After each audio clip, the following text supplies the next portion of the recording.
Hello, beloved. In the world of receiving what you don't always expect, and in the springtime of New England, uh, happy spring. We have snow again. What is it that you have been expecting? What did you think was going to happen in 2025?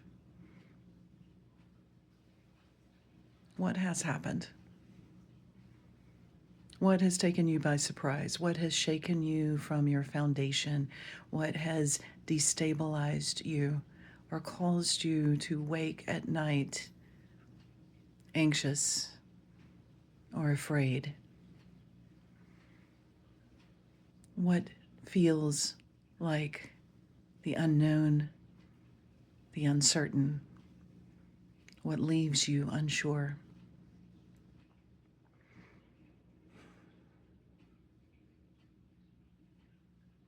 There's not a lot to say when it comes to how do you comfort people when they are afraid?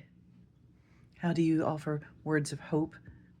There are clergy across every single religious tradition who are struggling in their times of common gathering with their various and assorted congregations, trying to figure out how to craft words of hope and words of strength and words of stability, leaning into their sacred teachings and texts, into their practices and their rituals, trying to find a way to establish a small piece of stable ground.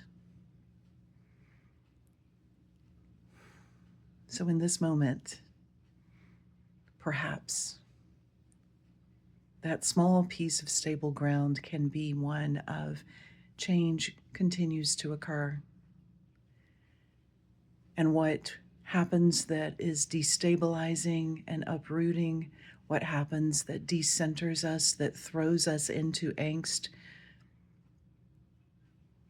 that implores us to curl up and play dead or hide or to distrust. Maybe that one small piece of stable ground in this moment can be this moment.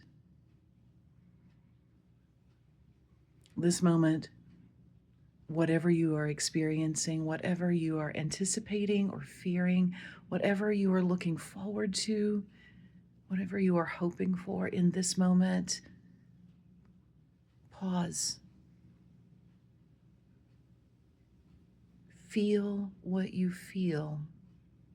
Ask yourself, what am I feeling right now? Not what am I thinking? What am I feeling? Where do I feel it in my body? Locate that. Listen to your body. Where do I feel this feeling in my body?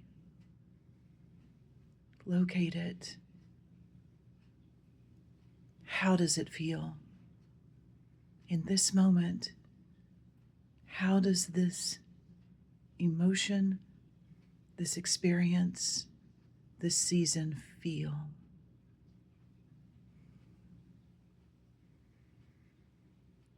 And breathe out. And breathe in. And breathe out through that space. And breathe in. And breathe out. And breathe in.